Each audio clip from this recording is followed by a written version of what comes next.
Hello, DJ Podcast, David James. This is Talking Chicago Bears Football. This is week 2. Man, what a week. This game did not go nearly as planned. I wasn't positive. I wasn't thinking that they were going to win this game.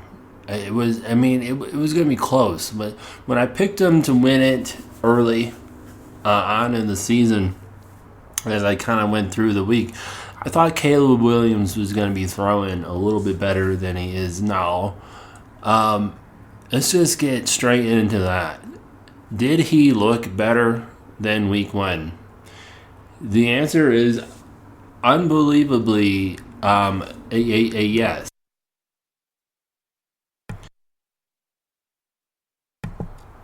Last week's stats versus the Titans, he was 14 for 29, 93 yards, no interceptions, 0 touchdowns, with a rating of 55.7, which is abysmal.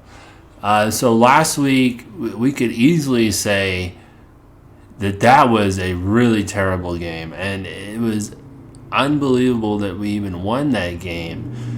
Because the defense did all the scoring. That was last week.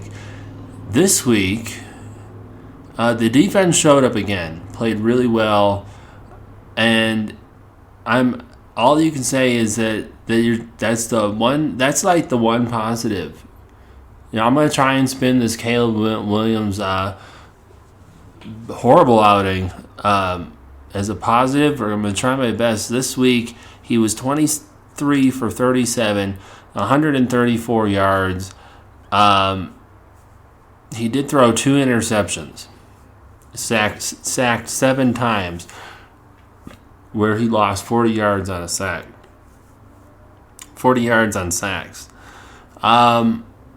What kept us in this game was the fact that the Houston Texans were 12 penalties for 115 yards. 115 yard. That's a football field and a little bit extra. Just think about it. If it wasn't for that, the Bears would have lost by at least another touchdown minimum. There were moments where I was surprised that Houston didn't go for it. Like right after the terrible challenge play, the Stephon Diggs catch. They were trying to question the field position or something like that. Immediately after that, it was 4th and inches. It said 4th and 6 inches on the screen. I just feel like C.J. Stroud and Houston could have easily got a first down, 4th and 6, and they opted out to punt. After going for it on 4th and 2, like earlier on in the game, I was really surprised by that. So it's almost like, in my opinion, parts of it, reason why the game was so close was because Houston Texans, they didn't take every opportunity they could. Like I said, 4th and 6 inches, go for it. QB sneak that. And you tell me you can't get 6 inches? I don't know. And the other thing is they gifted us 115 yards, and a lot of good plays were taken away because Houston just not have full discipline with false starts and roughing the passer. Like that, roughing the passer is like one of those ones where it's like, I know they call it kind of like ridiculously these days, but slightly controlled by the player themselves. I think there was an unsportsmanlike conduct in there. They should have called one on that punch. The one guy punched Roschon Johnson. They should have called it there. So a lot of things were going right for the Bears as far as the penalties were going in their way. The pass interference call that set up the touchdown run. Honestly, Houston gave us some points there. So you look at this game, and it just felt bad. It felt really bad. It didn't feel like a good game, but I have to try and squeeze as much as we could out of this. The defense showed up huge on both sides. That's another thing. Houston's defense is not a bad defense. So when you look at this game, you kind of have to say the fact that somehow they kept it within 6 points and just really showed up. I heard a stat earlier. I was listening to ESPN 1000, Chicago radio, where they said that the Bears had seven straight games. Was it 7 or 8? I can't remember. Going back to last year, holding teams to under 20 points. 8 games in a row. Is there 7 or 8? Can't remember. Let's just say 7, and if 8's the right answer, then we'll go with that. 7 straight games in a row, regular season games, going back to last year, holding teams under 20 points. That's crazy. Once again, we have monsters of the midway defense and a questionable offense, and it just doesn't have the right feel. With that said, Caleb Williams looked better, and especially in the beginning of the game. He was getting the ball off, and they were even saying he was getting the ball off in under 2.5 seconds. And that's what we need to do. That's what we need to do with this, with the plan of attack. We're not gonna, with this O-line, we're not gonna get more than 3.5 seconds, maybe 4 seconds. Most of our plays, Chicago Bears plays, need to be they need to be under 2.5 seconds. It has to be a high-paced, super high-paced offense, and that's where the Bears need to look at. I mean, I don't know why we got off of that in the beginning. He was passing the ball well, which I kind of see as a little bit of a coaching thing. You're drawing up plays. They don't have you gotta have quick routes the entire game. It's not like the offensive line did good versus the Titans. And this is where I question Coach Eberflus and Shane Waldron, especially Shane Waldron being the offensive head coach. Why am I sitting on the couch being a Bears fan when I can tell you the best plan of attack is a very fast offense? You get that ball out. Get that ball, because you know you're not going to have more than 4 seconds. You're not going to have more than 4 seconds versus Houston. Maybe versus the Colts and some of the other teams. I mean, Houston does have some really good edge rushers. They come out and they play hard. It's not like Houston isn't a good team. See, that's the silver lining here that we kind of have to. That's the only argument I have to say, because if this was next year, that's another thing. It is week 2. It's his second career game. It's Sunday Night Football. It's kind of hard to come out and dominate and play well in that environment.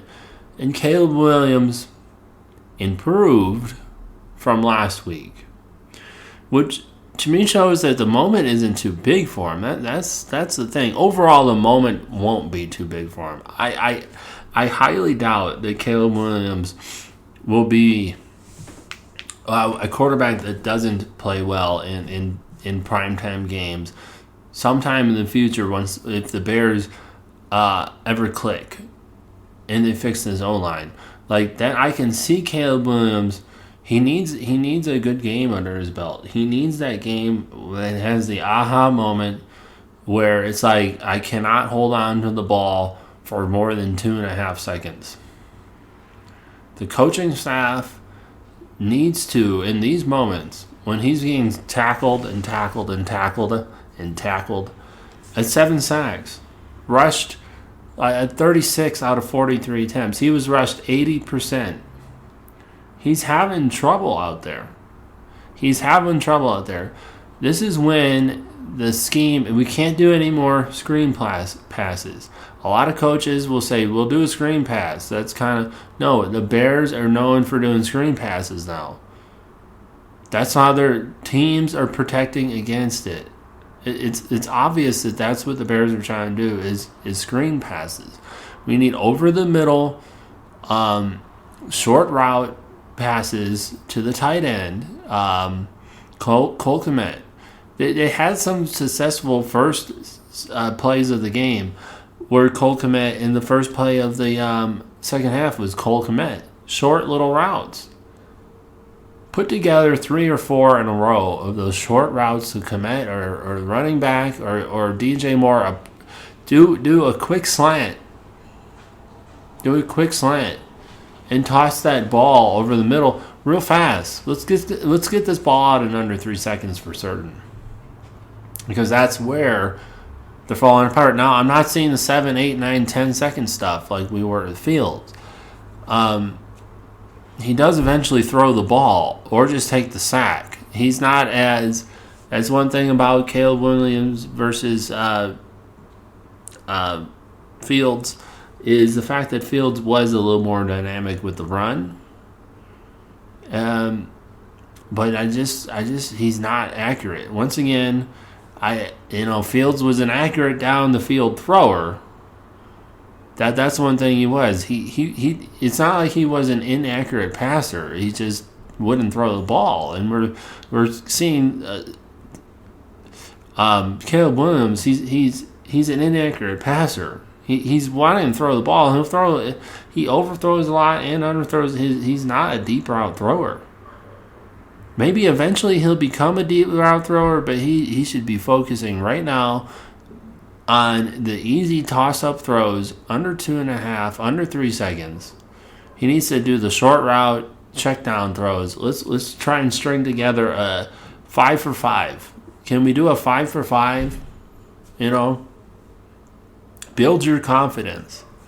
See, these are things I'm thinking of sitting on the couch, and I just hope for damn well that these coaches are saying this to him. I mean, this is simple.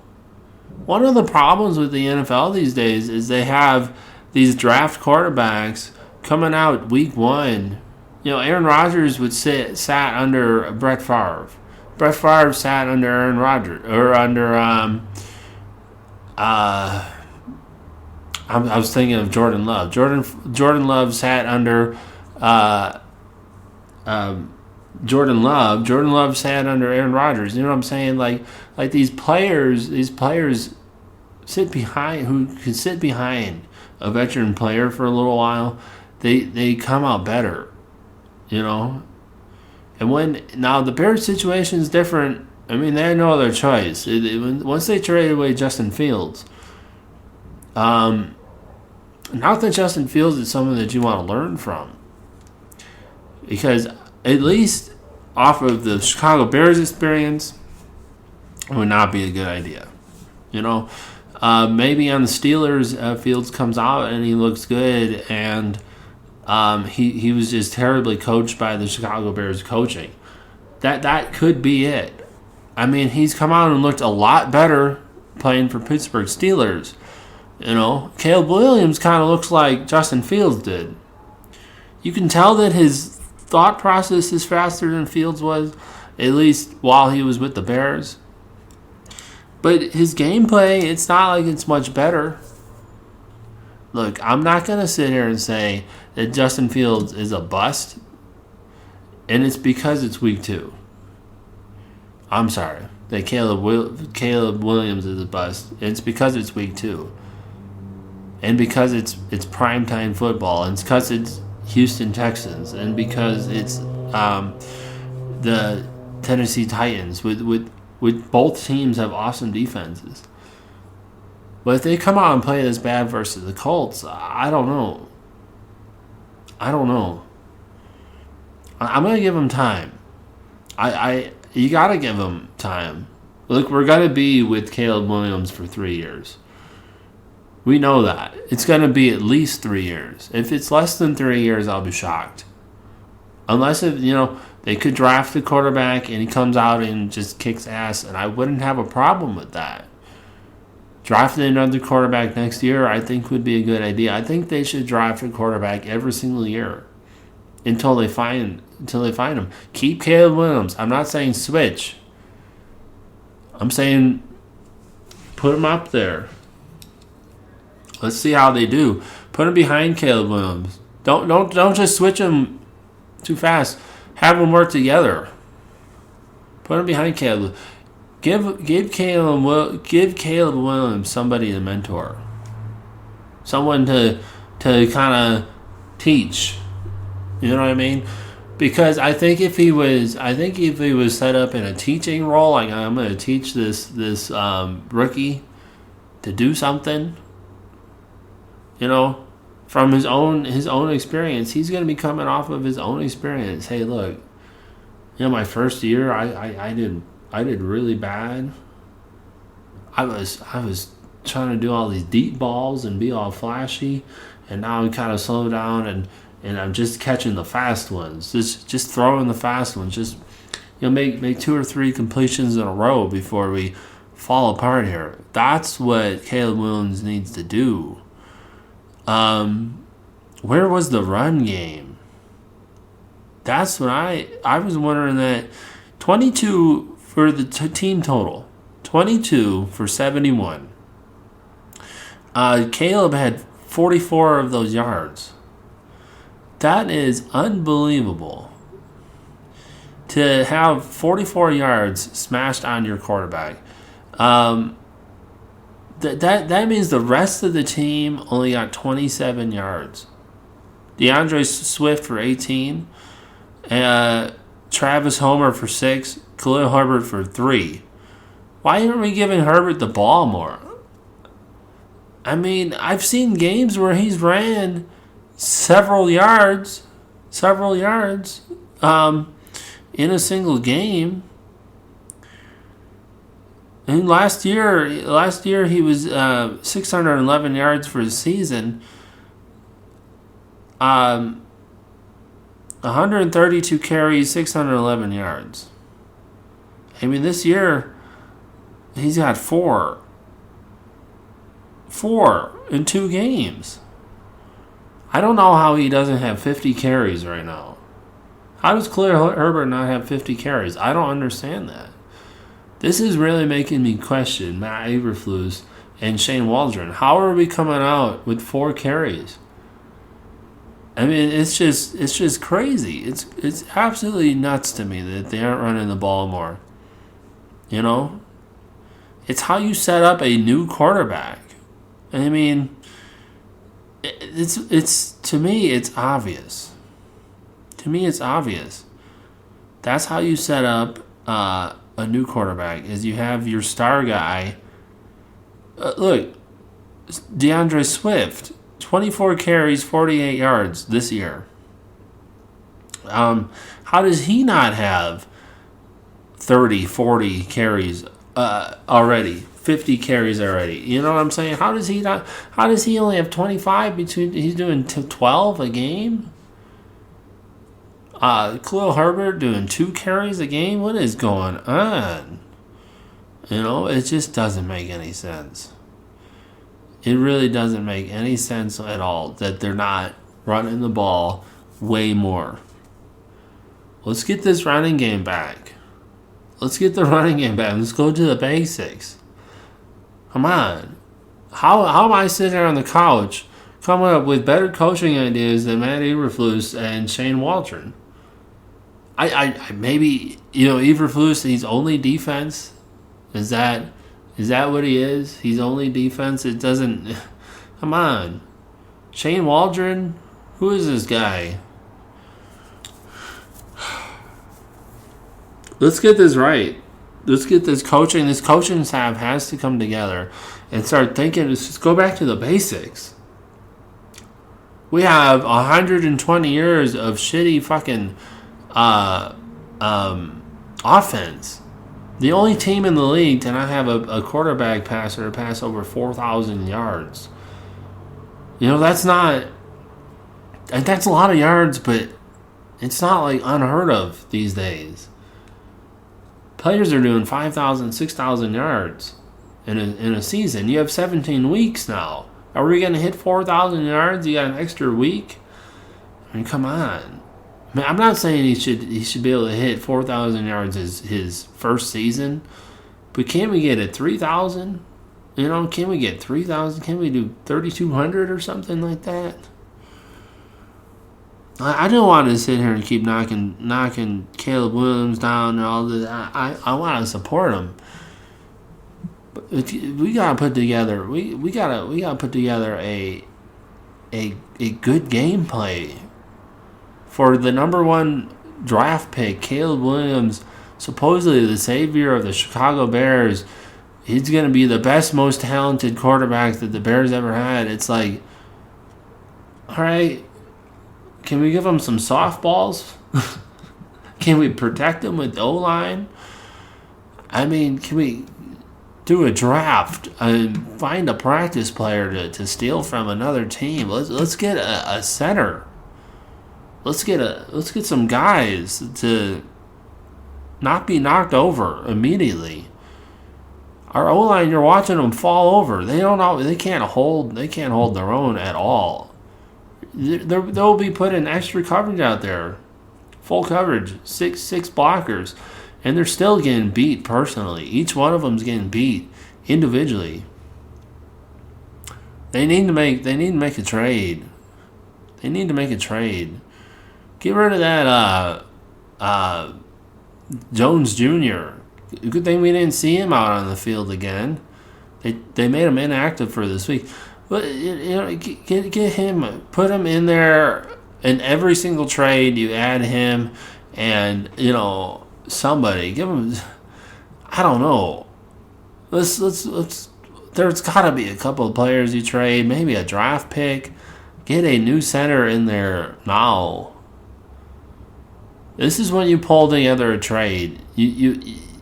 Ryan Poles, you need to put together a trade to get some offensive linemen soon. I know it's like week 2 going into week 3.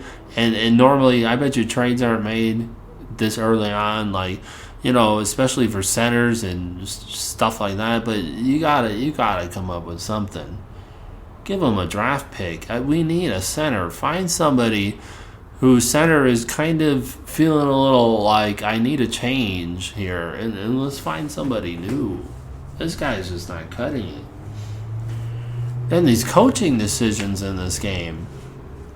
The 2 challenges. What are we doing with these 2 challenges? Stefon Diggs, there was a Stefon Diggs challenge, I think. He was challenging like the distance of the ball, and then that interception was not an interception. We saw it hit the ground. Come on, take 1 second to look at the replay on both of those. One of them happened right in front of your face. Terrible Bears game. The defense, silver lining, the best part of the whole game. Bears defense. Once again, watching a team with awesome defense, no offense. Hopefully I'm right. Houston is just that good of a team. They took us down. Titans have good rush defense. Hopefully the Colts don't sack us 7 times.